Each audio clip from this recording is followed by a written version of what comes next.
नमो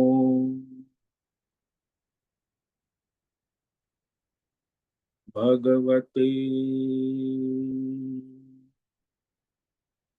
वासुदेवाय।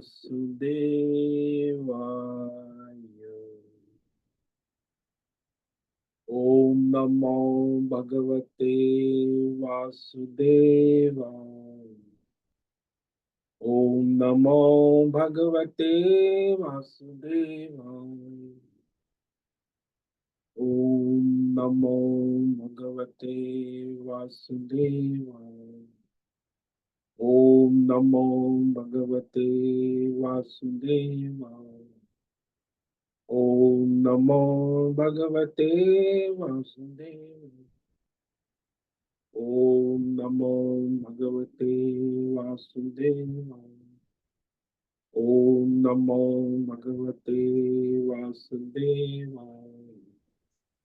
ओम नमो भगवते वासुदेवाय। ओम श्री परमात्मने नमो नमः। ओम गणपतये नमो नमः। ओम सरस्वत्यै नमो नमः। ओम गुरुभ्यो नमो नमः। ओम सहनाववतु सहनौ भुनक्तु सह वीर्यं करवावहै तेजस्विनावधीतमस्तु मा विद्विषावहै। ओम शांति शांति शांति। सदाशिवसमारंभां शंकराचार्यमध्यमम् अस्मदाचार्यपर्यन्तां वन्दे गुरुपरम्पराम्। वन्दे गुरुपरम्पराम्। आप सभी ऑनलाइन नेटवर्क पर उपस्थित भगवद गीता श्रवण साधकों को आज ऋषिकेश से हमारा प्रातः का अभिवादन, अभिनंदन, अभिवंदन। हरि ही ओम, हरि ही ओम, हरि ही ओम। हम सबको आज का यह दिव्य दिन तन मन धन जन देश काल विषय वस्तु परिस्थिति अवस्थाएं व्यष्टि समष्टि अध्यात्म भौतिक दैविक क्षेत्र सभी को अपने अपने पूर्व में अनंत जन्मों में किए हुए संचित पाप पुण्य धर्म अधर्म मिश्र कर्म की पके हुए फल स्वरूप में वर्तमान में आज सभी को अपने अपने प्रारब्ध अनुसार परमेश्वरीय चिंत्य योग माया के माध्यम से प्रसाद स्वरूप में प्राप्त हुआ है। अतः आज का यह दिव्य दिन परमार्थ हेतु निष्काम सेवा यज्ञ, देव यज्ञ, ऋषि यज्ञ, पितृ यज्ञ, मानवता यज्ञ, भूत प्राणी यज्ञ, सात्विक दान, शारीरिक वाचिक मानसिक तप, निष्काम कर्म योग, ध्यान योग, भक्ति योग, ज्ञान योग, साधना, स्वाध्याय, वेद शास्त्रों का अध्ययन अध्यापन उपासना आराधना के लिए समर्पित करे और करवावे। अत्यंत दुर्लभ मनुष्य जीवन को परमार्थ हेतु सार्थक करे और करवावे। आज विक्रम संवत 2082 आषाढ़ मास कृष्ण पक्ष की चतुर्थी तिथि है। ये रात्रि 11:59 तक, उसके बाद पंचमी तिथि लग जाती है। आज है धनिष्ठा नक्षत्र। ये प्रातः 6:47 तक था। उसके बाद सतमिषा नक्षत्र लग जाता है। आज है सोमवार। भोलेनाथ शिव जी की आराधना उपासना का दिन है और वर्षा ऋतु चल रही है।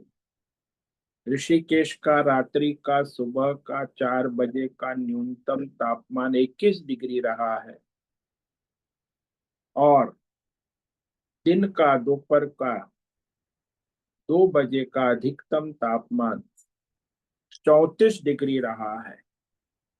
वायु की गति 5-10 किलोमीटर प्रति घंटा चल रही। ईस्वी सन 2025, 14 जुलाई, 14 जुलाई 2025, सुबह के 6:45 बज चुके हैं। कलयुग का प्रथम चरण, 5126वां वर्ष, 7वां वैवस्वत मनवंतर। श्वेत वराह कल ब्रह्मा जी का 26वां दिन और 51वां वर्ष चल रहा है।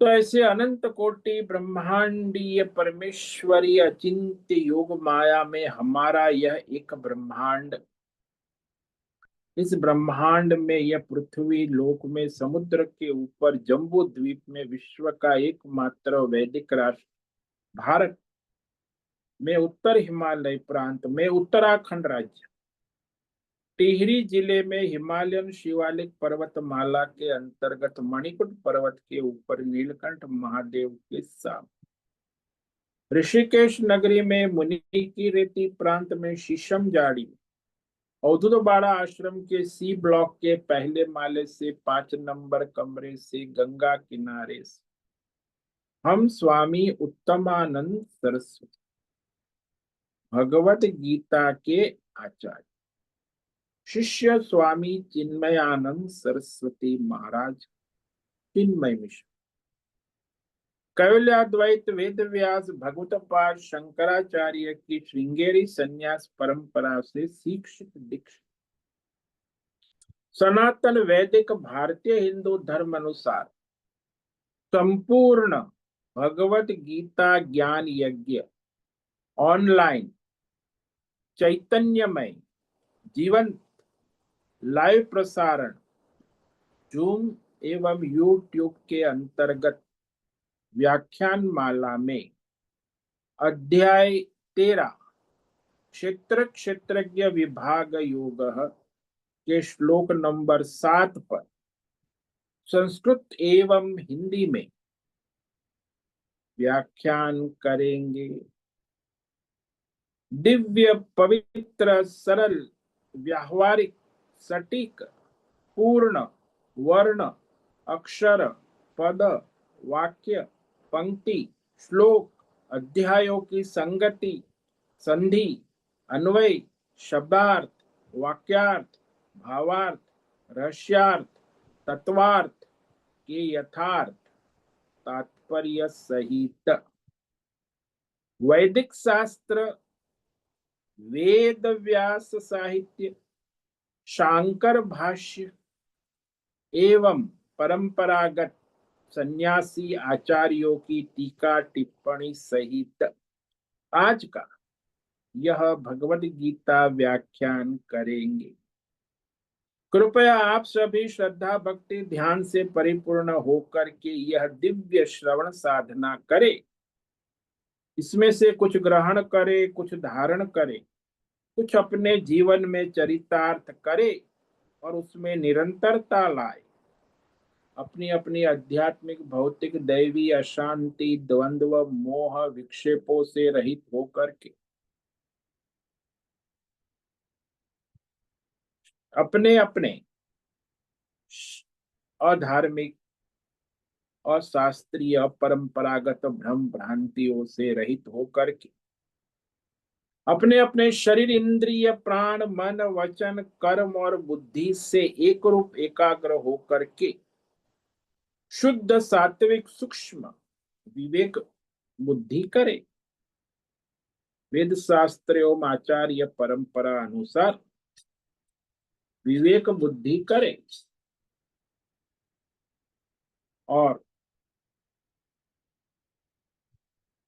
पुनः पुनः इस व्याख्यान का श्रवण करे, मनन करे, चिंतन करे, लेखन करे, चर्चा विचारणा करे, प्रचार प्रसार करे, लिंक भेजे, ग्रुप में शेयर करे, अपना और सबका परम कल्याण करे और करवावे।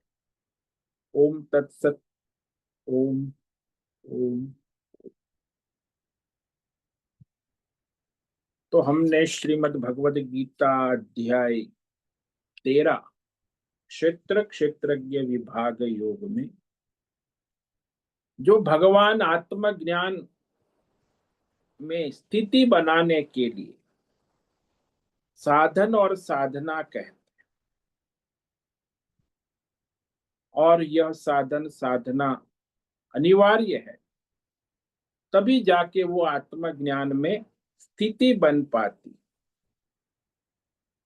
तो ये आत्मा अनात्मा विवेक कर कर अपने साधन साधना, और साध्य भी यही है, आत्मज्ञान में स्थिति के बाद भी यही साधन आप में रहेंगे, वही आपकी आत्मनिष्ठा को दृढ़ करेंगे।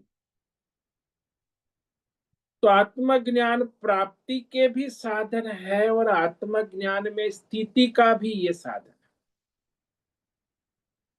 हालांकि वैसे तो आज के जमाने में आत्मज्ञान पुस्तक, वीडियो, मोबाइल, यूट्यूब से परोक्ष ज्ञान हो जाता है, शब्द ज्ञान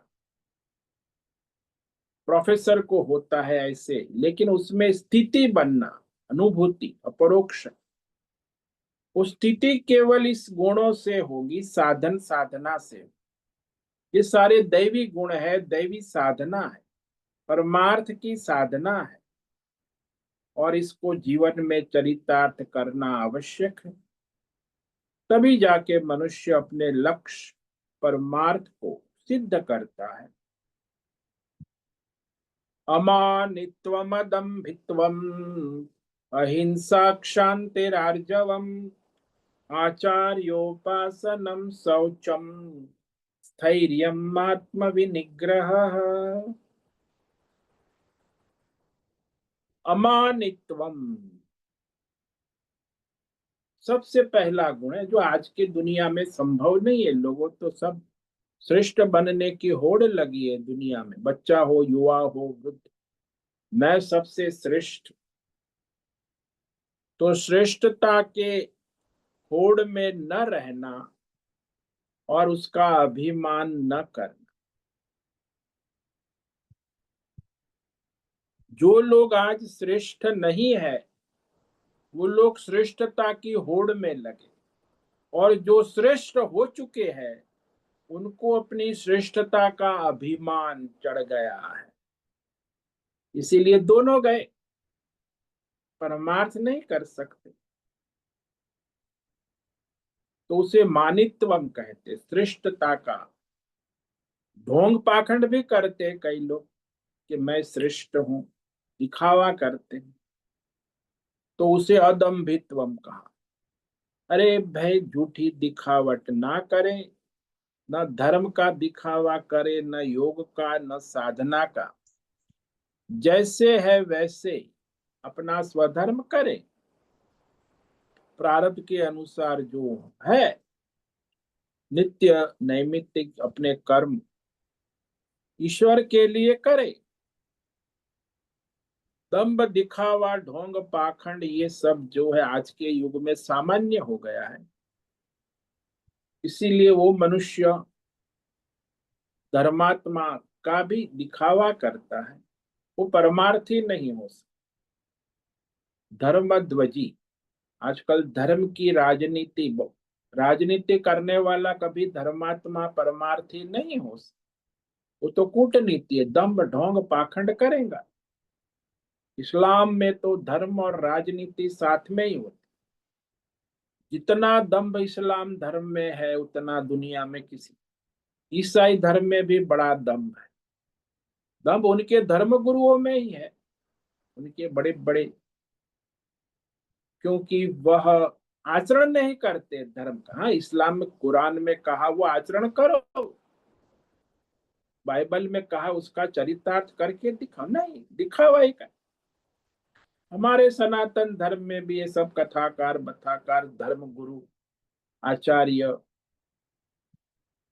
वो भी दंभ दिखावा, जीवन में चरितार्थ आचरण नहीं करना है न धर्म का, तो फिर दंभ ही करना है। और दंभी मनुष्य न तो धर्मात्मा हो सकता है न परमार्थी हो सकता। केवल दम्भ दिखावा करके जीवन पूरा करता। अहिंसा, प्राणियों को किसी प्रकार भी मन वचन कर्म से कष्ट न पहुंचाना। शांति, हमारे साथ अपराध किया या किसी भी अपराध किया है और किसी के साथ अपराध, तो उस अपराधी के प्रति क्षमा भाव, दंड की भावना ना हो या उसके बदला लेने की भावना, प्रतिशोध की भावना। आर्जवम, मन वचन कर्म और बुद्धि से एक रूप, सरलता, जैसे शिशु होता है, सरल होता है मन वचन कर्म, ऐसे ही साधक परमार्थी है, वो मन वचन कर्म से एक रूप अपना व्यवहार करता है।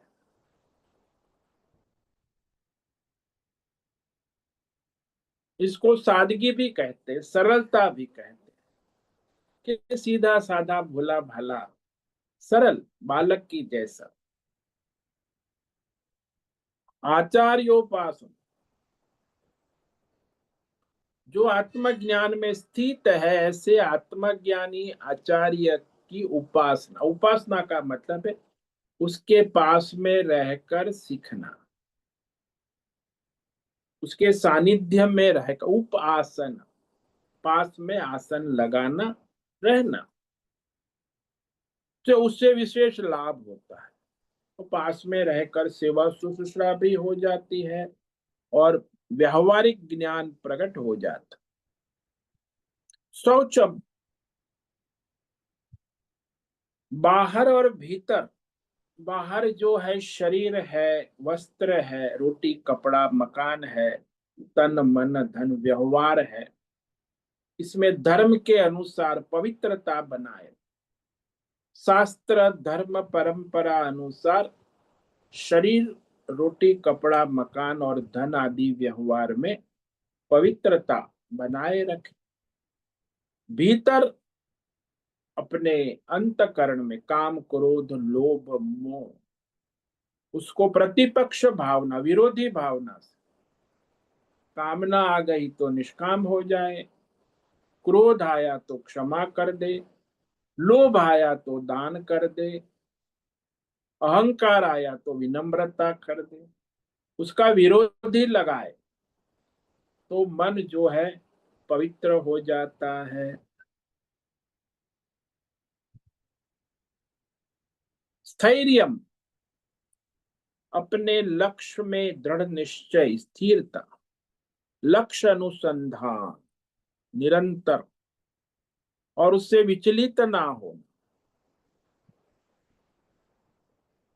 संपूर्ण व्यक्तित्व उस लक्ष्य में लग जाए, शरीर इंद्रिय प्राण मन बुद्धि अपने लक्ष्य में स्थिर रखना। स्थैर्य का अर्थ मोक्ष मार्ग एव कृताध्यवसायत्व। शंकराचार्य ने इसकी व्याख्या की है। स्थैर्यम का मतलब है मोक्ष मार्ग में ही दृढ़ निश्चय पूर्वक निष्ठा पूर्वक निरंतर साधन साधना में लगे रहे, यानी इसका ही विवेक निरंतर करते हुए अभ्यास करते रहना। तो अपना लक्ष्य है मोक्ष परमार्थ, उसे प्राप्त करना है, ऐसी धैर्य धीरज पूर्वक, तो वहां आपको परमार्थ में आगे बढ़ना है, तो वहां आपकी सांसारिक लौकिक प्रतिष्ठा यश कीर्ति परिवार पैसा धन संपत्ति परमार्थ से हटाकर दूसरी तरफ खींच कर ले जाए। कोई भी परमार्थी है तो उसे ये सब, उसका सांसारिक प्रतिष्ठा परिवार यश कीर्ति, वो परमार्थ की और नहीं ले जाए, क्योंकि ये संसार है ना, परिवार, पैसा, पद, प्रतिष्ठान, मेडल, मकान, दुकान, तो ये संसार की ओर ले जाएंगे। यदि हमारा दृढ़ निश्चय है कि मोक्ष मार्ग ही हमें सामने रखना है, तो फिर ये परमार्थ निष्ठा की प्राप्ति हो सकेगी। हम कहे हम तो दोनों, आजकल तो सब मोक्ष भी चाहिए, और कई आचार्य लोग ने तो खिचड़ी बना दी, धर्म अर्थ काम मोक्ष चारों की खिचड़ी, यानी चारों मार्ग पे साथ में चलना है, खिचड़ी पकाना, तो कहीं का नहीं रहेगा। ये दो विभाग हैं, धर्म अर्थ काम। जो मनुष्य ब्रह्मचारी है, गृहस्थ है, वानप्रस्थ, उसके लिए ये धर्म अर्थ काम पुरुषार्थ है।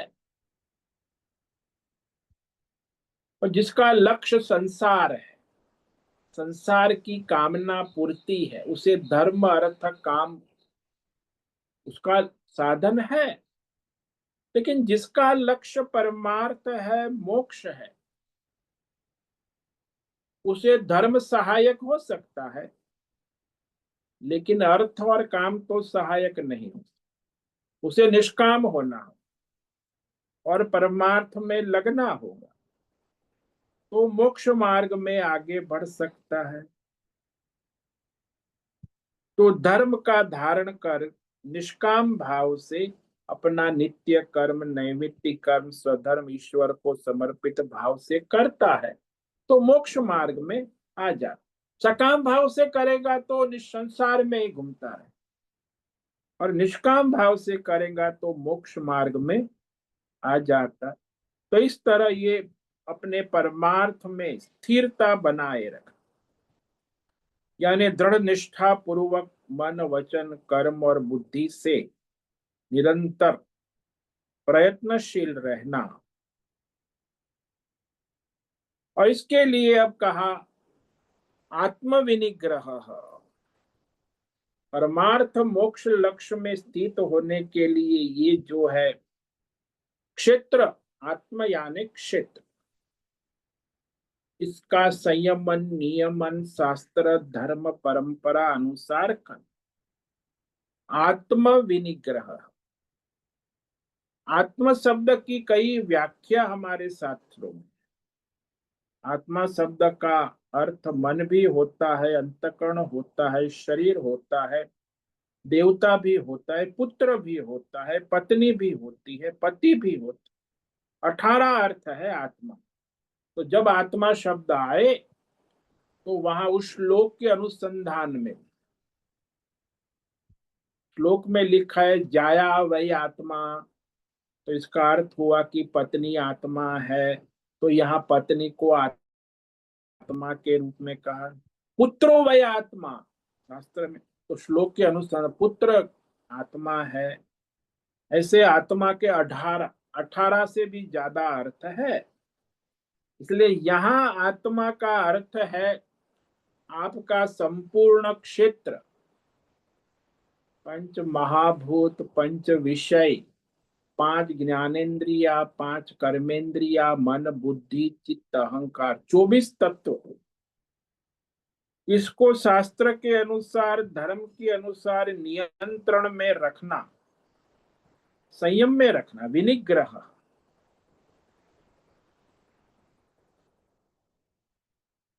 अब देखा जाता है संसार में कि मनुष्य अपनी इंद्रिय, वाणी और मन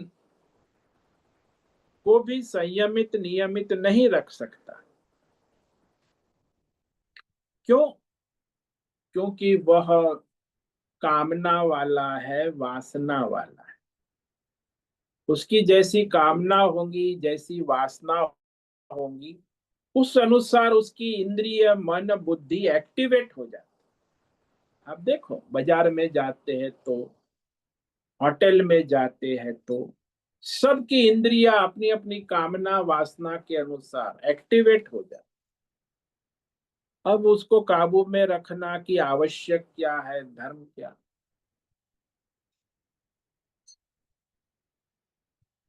तो आपने ये देखा होगा शादी ब्याह में खासकर, जहाँ बफेट डिनर है, बहुत सारे स्टॉल लगे हैं, तो वहां देखो हजारों लोगों की भीड़ है, और वहां देखो सबका व्यवहार कैसा है। इतने स्टॉल है, इतना हो गए बड़े। अरबपति का विवाह है ना, तो उसके पुत्र के विवाह में सब आते हैं, हजारों लोग। अब वहां देखेंगे तो किसी का क्या, किसी का क्या व्यवहार हो। कोई जाता है कौन से स्टॉल में, कहीं कोई ज्यादा खाता है, कभी कुछ क्या खा ले। उसकी बुद्धि भ्रमित है, इतना कहाँ क्या करे। जैसे बंदर को आप एक 10-15 डजन केला दे दो तो वो बेचारा परेशान हो जाए, अरे क्या खाए कितना खाए। फिर 2-4 केला खाएगा फिर भाग जाएगा। ऐसे ही वहां बफेट डिनर विवाह में बंदर की तरह कुछ खाएगा, यहाँ वहां फेंकेगा और फिर चला जाएगा घर पे जाके सोए। ये मरकट वृत्ति आपको शादी ब्याह में सब जगह दिखाई दे। किसी को किसी प्रकार का पूरी स्वतंत्रता है सबको, जिसको जो खाना है पीना है नाचना है गाना है, यानी पूरी आजादी, यानी इंद्रियों का पूरा विलास, भोग विलास। इसलिए लोग शादी ब्याह में जाना पसंद करते हैं बहुत, क्योंकि वहां कोई नियम वियम संयम तो है नहीं, जिसको जो करना है सब स्वतंत्र। तो यहाँ नियंत्रण है। नियंत्रण में कहा कार्यकरण संगात। पहले तो ये 24 तत्वों का नियंत्रण होना आवश्यक। व्यष्टि, पहले अपना व्यष्टि लेवल पर 24 तत्व का नियंत्रण, और समष्टि लेवल पर भी पंच महाभूत, अविद्या कामना कर्म अहंकार बुद्धि अष्टधा प्रकृति जो है, तो दोनों और संयमन नियमन होना आवश्यक। नियंत्रण व्यष्टि और समष्टि, यहाँ दोनों निग्रह, और वो भी शास्त्र के अनुसार, धर्म के अनुसार, परंपरा के अनुसार, मर्यादा में नियमन और संयमन हो, ये आवश्यक। आत्म विनिग्रह, क्योंकि जो मनुष्य भोगी होता है वो तो तुरंत दौड़ने लगता है भोग में, साधन में मिला इस, अरे पकोड़े, अरे वाह मजा आ गया, चाय चाय बढ़िया गरा गरम, अरे बढ़िया में, तो जाएगा भोग के लिए, दौड़ेगा। खासकर ये जो रसनेन्द्रिय है, इसी की गुलामी सारी दुनिया में हो, ये प्रधान इंद्रिय है, क्योंकि मनुष्य इसी का गुलाम है। इसलिए इतनी होटल, इतना आइटम, इतना जो चलता है दुनिया में। दो इंद्रियों का व्यापार सबसे ज्यादा है। एक रसनेन्द्रिय है, वो भी होटल कल्चर, और दूसरी जननेन्द्रिय है, स्त्री पुरुष सेक्स, वो भी होटल कल्चर। जहाँ देखो सब जगह आपको, पहले ऋषिकेश में होटल नहीं थी 50 साल के पहले, यहाँ अभी आश्रम कम हो गए, होटलें ज्यादा हो गए, हजारों होटल, रिसोर्ट हो गए, 5 स्टार होटल भी हो। क्यों? ये दो इंद्रियों का धंधा है ना, रसनेन्द्रिय और जननेन्द्रिय। होटल में आपको सब उपलब्ध होता है भाई, भोग करना है इंद्रिय का। अब उसमें संयम की क्या जरूरत है? भगवान ने इंद्रिया दी है, भोग करो और मरो। दूसरे धर्म वाले तो यही कहते भाई, इंद्रिया भगवान ने, गॉड ने क्यों दी है? भोग के लिए। इस्लाम वाले, ईसाई वाले, उसके धर्म गुरु तो यही कहते, अरे इंद्रिया मिली है, भोग करो और मरो।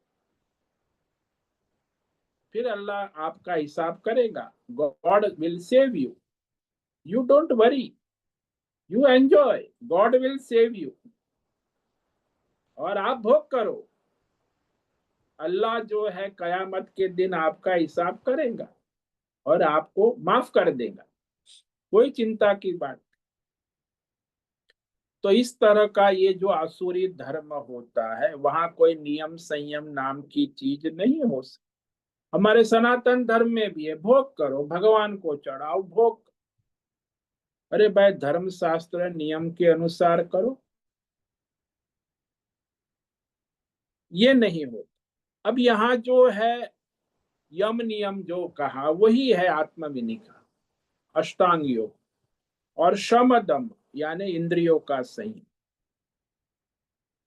तो वहां यम नियम में जो कहा है कि आपको यदि इंद्रियों का संयम करना है तो 5 साधन आवश्यक और भी है, लेकिन प्राधान्यतः इस 5 साधन से आप इंद्रियों का संयमन नियमन कर सकते। वो कौन से है? ये धर्म साधन। पहला है सत्य। शास्त्र के अनुसार धर्म मन वचन कर्म से सत्य का पालन। सत्य वाणी और व्यवहार। वाणी में भी सत्य होना चाहिए, विचारों में, संकल्पों में, और व्यवहार में भी सत्य। लोगों का संकल्प सत्य होता है लेकिन वाणी में सत्य नहीं। कई लोगों की वाणी सत्य होती है लेकिन व्यवहार में सत्यता नहीं, पूरा डावाडोल। यहाँ तो सत्य, तब इंद्रियों का संयम हो। मन वचन कर्म से सत्य। अहिंसा, किसी को किसी प्रकार का, तब आप इंद्रियों का संयम कर सकते। अहिंसा। अस्तेय, चोरी ना करना किसी भी प्रकार की। आजकल तो चोरी, ज्ञान की भी चोरी और धन की भी चोरी और धर्म की भी चोरी और शास्त्र की भी चोरी। केवल पैसा की चोरी नहीं होती, चोरी अनेक प्रकार के, भौतिक अध्यात्म दैव, तीनों प्रकार की चोरी होती। इसीलिए इस प्रकार की चोरी ना करना, जो हमारे प्रारब्ध में है अपना है उससे संतुष्ट रहे, तब इंद्रियों का संयम होगा। और स्तेय, ब्रह्मचर्य, 10 इंद्रियों को शास्त्र धर्म के अनुसार चलाना, नियम पूर्वक।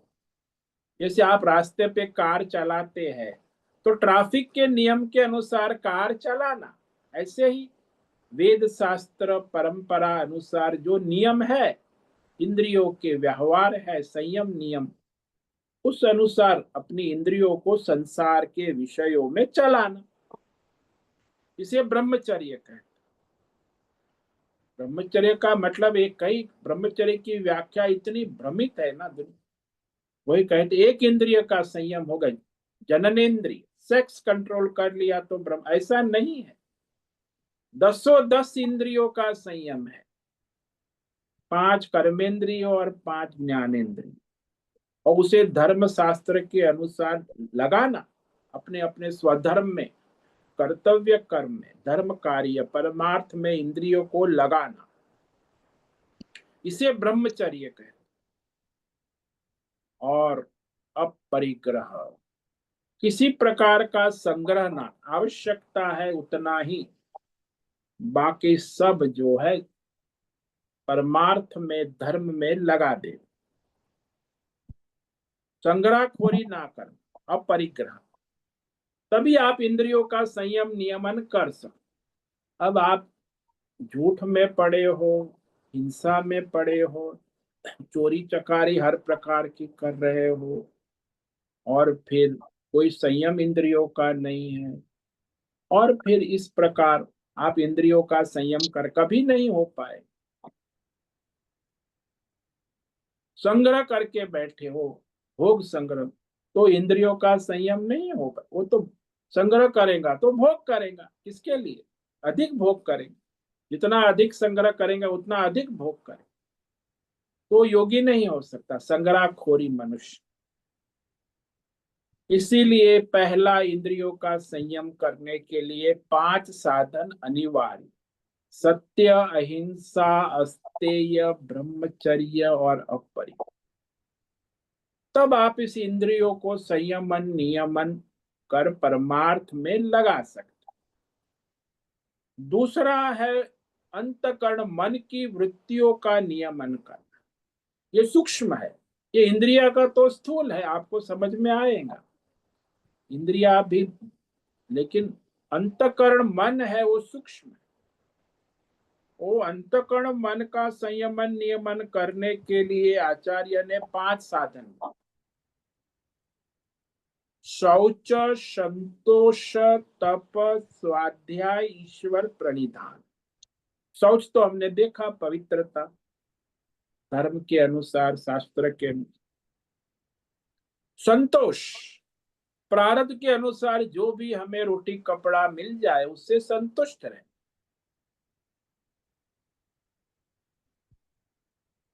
तब मन का से, यदि आप संतुष्ट नहीं तो आपका मन फिर और चाहिए, चंचल और विक्षिप्त रहेगा। तो संतुष्टि भी आवश्यक है, मन को संयम नियमन करना। शौच, संतोष और तप, शारीरिक तप, वाचिक तप, मानसिक तप। तो तप में है मौन है, व्रत है, उपवास है, संयम, ये सब तप है। यानी जो हम चाहते हैं उससे विरुद्ध में चल। हमें भूख लगी है, खाने की इच्छा है, तो आज एकादशी है तो नहीं खाना है, व्रत, ये तप है। नो ब्रेकफास्ट, नो लंच, वो तप है। नहीं, मैं रोज खाती हूँ, आज क्यों नहीं खाऊंगी, तो आज भी कुछ फलाहार, पकोड़े बनाऊंगी साबूदाना के, ऊपर को पूड़ी बनाऊंगी, हलवा बनाऊंगी, एकादशी व्रत करूं, तो ये तो ढोंग पाखंड। अरे भाई, एक दिन व्रत है तो फिर कुछ ना लेना, इसे तप कहे, इसी को तप कहते। क्योंकि आपका शरीर मन कहेगा, मांगेगा, अरे ब्रेकफास्ट का टाइम हो गया, ब्रेकफास्ट करो। अरे आज व्रत है, आप कह सकते हो अपने मन को, मान जाएगा दृढ़। फिर आज लंच, अरे आज व्रत है, बस मान, मन भी, आपका मन भी, दूसरे लोग भी मान जाएंगे आसपास वाले कि इनका व्रत है, इनको भोजन मत कराओ। तो तप आपको सहाय करता, इंद्रियों का, मन का संयम, मन को संयम कराने में तप है। और स्वाध्याय, ये जो स्वाध्याय आप रोज कर रहे हो, सत्संग, विवेक, शास्त्र का अध्ययन अध्यापन को स्वाध्याय कहते, वेद शास्त्र, धर्म शास्त्र नहीं, वेद शास्त्र। क्योंकि धर्म शास्त्र बहुत दुनिया में भ्रमित हो चुका है, धर्म के विषय में बड़ा भ्रम है, क्या धर्म शास्त्र है, कोई निश्चय नहीं हो पाता। इसीलिए केवल वेद शास्त्र, प्रमाणित शास्त्र, उसका स्वाध्याय करना, वैदिक साहित्य, वैदिक शास्त्र, जैसे रामायण है, भागवत है, महाभारत है, पुराण है, उससे मन का संयम होता है, विवेक होता है, स्वाध्याय। और ईश्वर प्रणिधान, ईश्वर को समर्पित होकर अपना स्वधर्म करना, शास्त्र धर्म के अनुसार। यानी शास्त्र को समर्पित, धर्म को समर्पित, परंपरा को, ईश्वर प्रणिधान। इसलिए कहते हैं ना कि भाई, हमने गीता में पढ़ा है, रामायण में कहा है, तो उस अनुसार समर्पित होकर उसे जीवन में चरितार्थ करना। ईश्वर प्रणिधान का मतलब है ईश्वर को समर्पित होके सो जाना नहीं है। ईश्वर को समर्पित होने, यानी वो नौकर जो होता है वो मालिक को समर्पित होकर मालिक की आज्ञा का पालन करता है, यही तो समर्पण है ना। ऐसे हमारे मालिक परमात्मा है, उन्होंने वेद शास्त्र धर्म शास्त्र कहे हैं वो भगवान की आज्ञा है, उसका पालन करना, यही ईश्वर प्रणिधान समर्पण। तब जाके मन अपना मनमानी नहीं, अरे भगवान का आदेश है, भगवान की आज्ञा है, उसका पालन करना है, तो मन मनमानी नहीं करेगा। इस तरह मन का संयमन नियमन हो सकता है।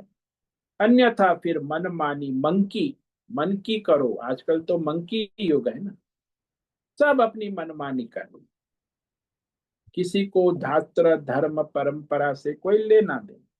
घर में भी सब मंकी, तो माँ बेटा 3 पीढ़ी रहती है साथ में, तो भी सब मंकी, किसी को कोई शास्त्र सत्संग जिसको जो आए, सब स्वतंत्र है, इसलिए अशांत है, परेशान है।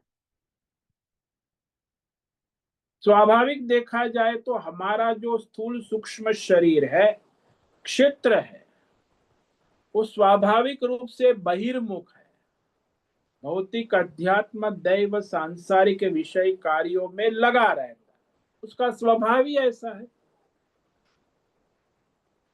विषय भोग की प्रवृत्ति और निवृत्ति बहिर्मुख दोनों करता है।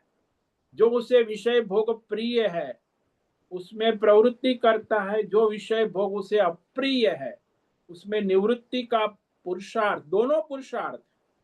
ऐसा मत समझना कि प्रवृत्ति ही पुरुषार्थ है, निवृत्ति भी पुरुषार्थ, कि आप निवृत्ति के लिए भी आपको दौड़ना है, प्रवृत्ति के लिए भी। तो जैसे आप जंगल में जा रहे हैं और आपका प्रिय प्राणी हिरण का बच्चा आपके पास आ गया, आप उसके पास जाएंगे, प्रवृत्ति करेंगे, खेलेंगे, ये पुरुषार्थ। और बाघ आ गया तो फिर आप दौड़ेंगे, पेड़ के ऊपर चढ़, निवृत्ति, बाघ से निवृत्ति, ये भी पुरुषार्थ है।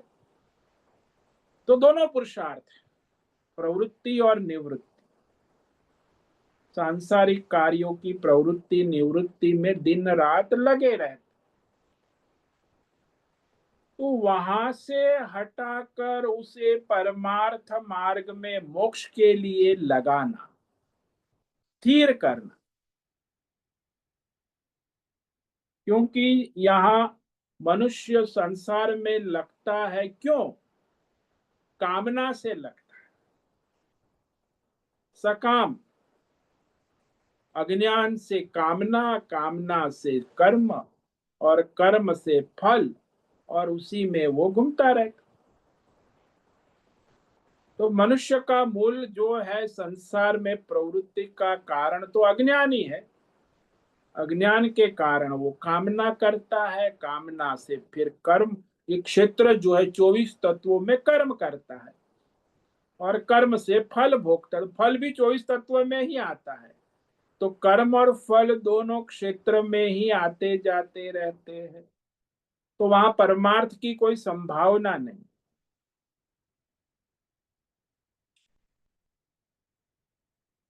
जैसे आपको मन में आया कि चलो हम दूसरों का भला करें, उपकार करें, तो आप परोपकार का सोचते हैं, लेकिन परोपकार के नाम पर स्वयं को दूसरों को ठगने लगो। वास्तव में आप परोपकार कब कर सकते हो?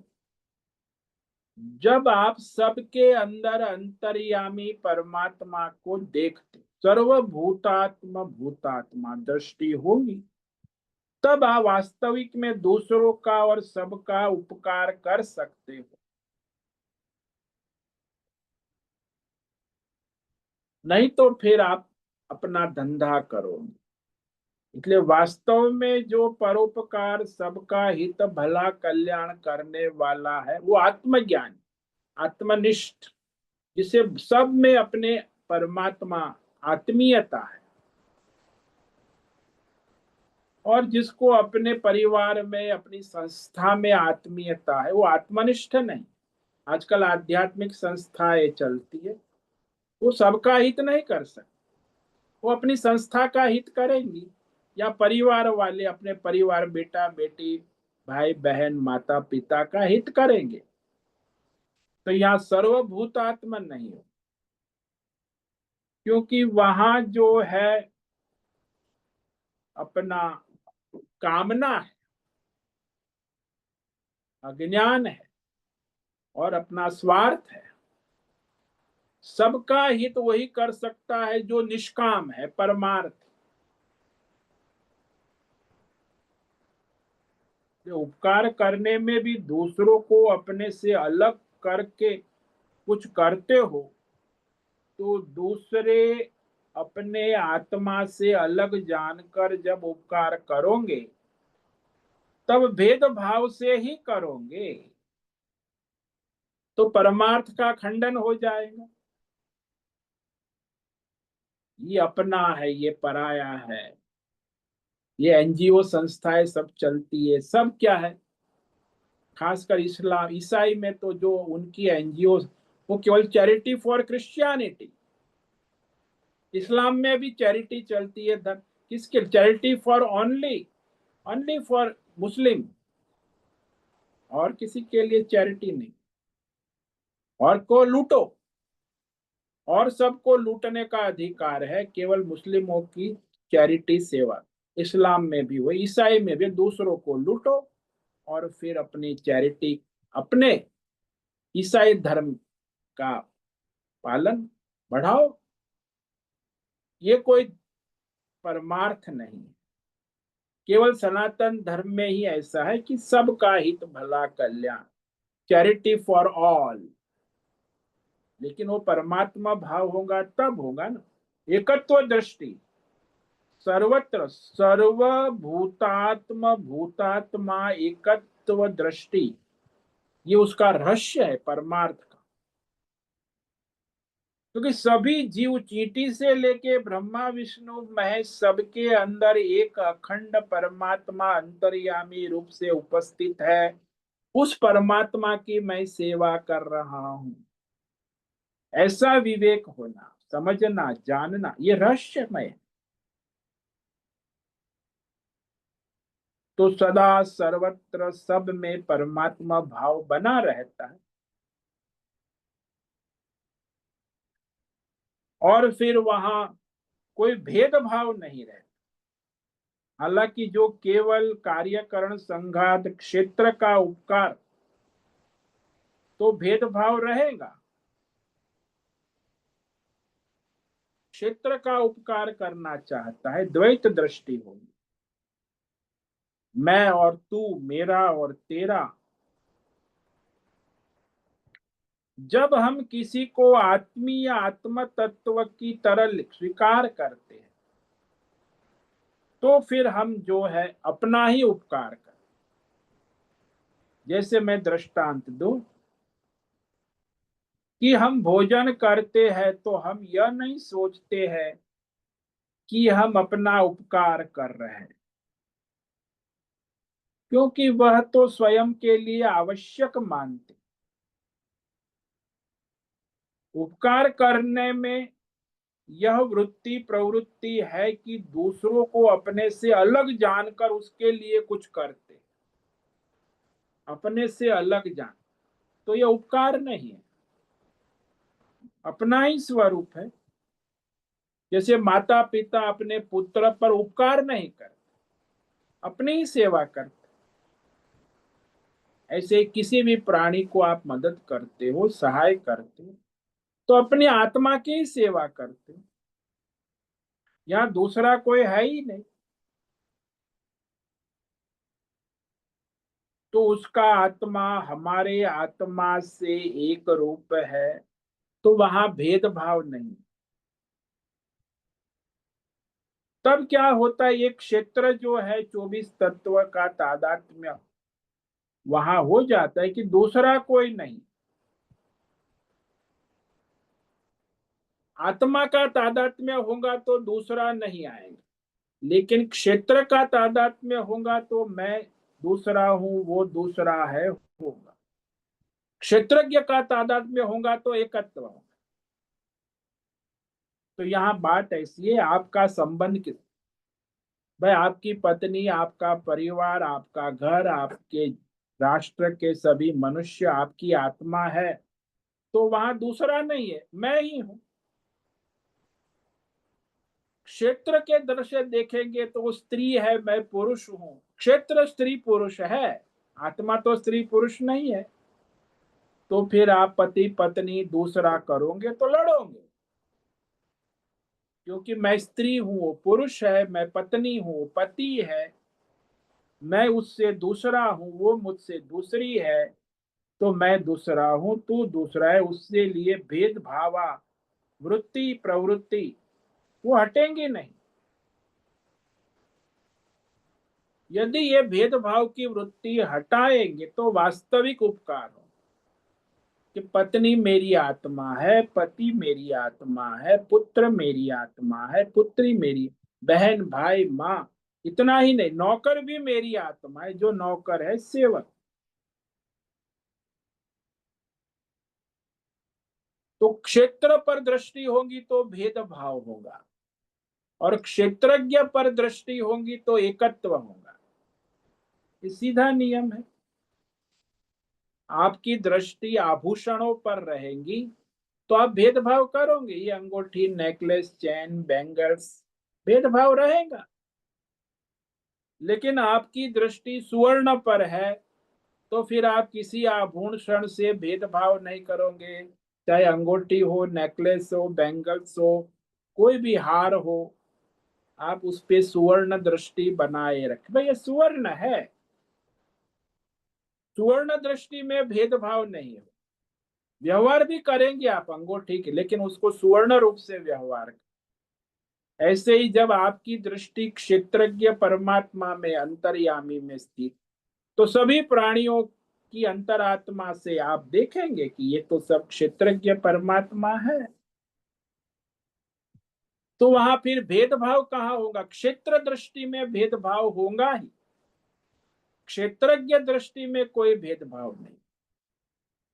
जैसे ही है आभूषणों में भेदभाव होगा, आभूषण, लेकिन सुवर्ण दृष्टि में कोई भेदभाव नहीं।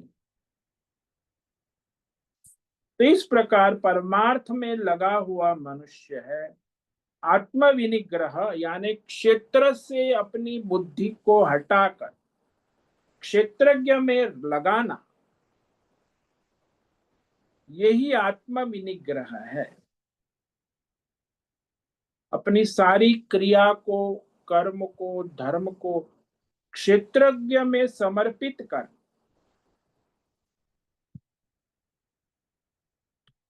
सदा सर्वदा सबके साथ उचित आत्मीय व्यवहार भगवत भाव से करना, निष्काम भाव से। निष्काम वही होगा जो क्षेत्रज्ञ में स्थित है, क्षेत्र में लगा है तो सकाम होगा, क्षेत्र का व्यवहार करेगा। तो इस तरह आत्म विनिग्रह पर आज हमने विवेक विचार किया कि आत्म विनिग्रह यानी अपना जो इंद्रिय शरीर मन जो 24 तत्व का क्षेत्र है उसे परमार्थ में लगाना, क्षेत्रज्ञ में स्थिर करना, तब जाके आप परमार्थ में आगे बढ़ सकते। तो अब आगे जो है और भी साधन भगवान बता रहे, आत्मज्ञान मोक्ष सिद्धि के साधन है, ये मोक्ष की साधना है और ये अनिवार्य है। ऐसा कोई एक्सेप्शन नहीं है कि भगवान का भक्त है भगवान सर पे हाथ रख देगा तो वो उसका मोक्ष हो जाएगा, ऐसे भगवान मोक्ष नहीं देते। साधन साधना अनिवार्य। आत्मज्ञान साधना में और कहते हैं इंद्रियार्थेषु वैराग्यम अनहंकार एव च जन्म मृत्यु जरा व्याधि दुख दोषानुदर्शनम। इस श्लोक पर तो हम कल विवेक विचार करेंगे। तो आज हमने जो है श्लोक नंबर 7 में आत्म विनिग्रह यानी संयम नियम क्षेत्र का, केवल इंद्रिय मन का नहीं, संपूर्ण क्षेत्र 24 तत्वों का नियमन संयम। जैसे ड्राइवर है वो अपनी कार का संपूर्ण नियमन संयमन कर कार को अपने गंतव्य स्थान की ओर ले जाता, ऐसे ही ये सारे क्षेत्र का संयमन नियमन कर उसे अपने परमार्थ गंतव्य की ओर ले जाना, ये आत्मा विनिग्रह। ओम नमो नारायणाय, ओम नमो नारायणाय, ओम नमो नारायणाय, ओम नमो नारायणाय, ओम नमो नारायणाय। कायेन वाचा मनसेन्द्रियैर्वा बुद्ध्यात्मना वा प्रकृते स्वभावात् करोमि यद्यत् सकलं परस्मै नारायणायेति समर्पयामि। ओम सर्वे भवन्तु सुखिनः, सर्वे सन्तु निरामयाः, सर्वे भद्राणि पश्यन्तु, मा कश्चित् दुःखमाप्नुयात्। अस्तु मा सद्गमय, तमसो मा ज्योतिर्गमय, मृत्योर्मा मृतंगमय। ओम पूर्णमद पूर्णमिदं पूर्णात् पूर्णमुदच्यते पूर्णस्य पूर्णमादाय पूर्णमेवावशिष्यते। ओम शांति शांति शांति। शंकरं शंकराचार्यं केशवं बादरायणं सूत्र भाष्य कृतौ वंदे भगवन्तौ पुनः पुनः। ईश्वरो गुरुरात्मेति मूर्ति भेद विभागिने व्योमवद् व्याप्त देहाय दक्षिणामूर्तये नमो नमः। ओम गुं गुरुभ्यो नमो नमः। ओम तत्सत् ब्रह्मार्पणमस्तु। ओम ओम ओम।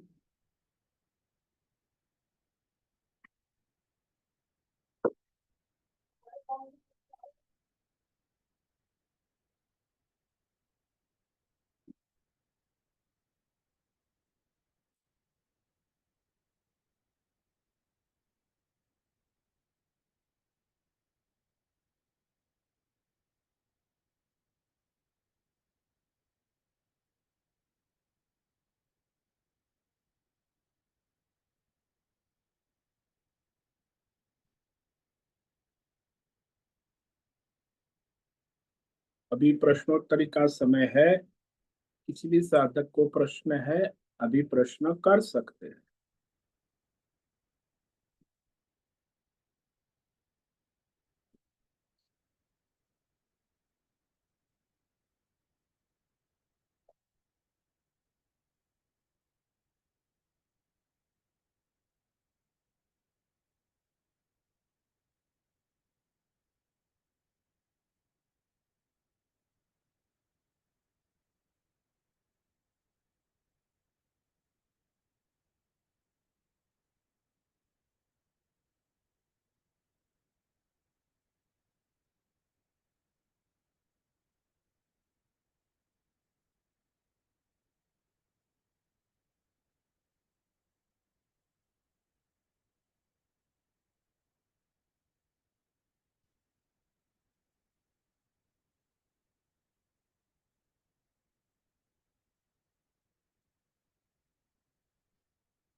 ठीक है, तो आज उपस्थित है अश्विनी कोठे होस्ट है, राजेश मोलकर को होस्ट है, भद्रेश पड़िया को होस्ट है, अजय रत्न पारखी, अनुराधा जेठे, दिनेश पटेल, जीवी कुमार, हिमा कोटक, इला जोशी, जयंती पांडा, माधवी आचार्य, मीरा उच्चिल, मीनाक्षी काले, पंकज भट्ट, प्रभाकर अक्कल, पृथ्वीराज मालव, राम सेवक यादव, रेशा रथ, संजीवनी श्रीरंग रानडे, सुचिता पाटिल, सुदर्शन दुबे, सुनील ठाकुर और उषा में इतने साधक उपस्थित हैं। आपका दिन मंगलमय हो, परमार्थ करे और सबका कल्याण करे। सबको आज का ओम नमो नारायणाय। नारायण ओम नमो नारायण। नारायण ओम नमो नारायण स्वामी। नारायण ओम नमो नारायणाय स्वामी जी। नारायण ओम नमो नारायण। नारायणाय। मुझसे निवेदन है आज का सत्संग पूर्ण करें। ओम नमो नारायणाय। ओम नमो नारायण। आज का ये सत्संग हम यही पूर्ण करते हैं। सभी साधकों को ओम नमो नारायणाय। धन्यवाद। सभी साधकों को ओम नमो नारायणाय।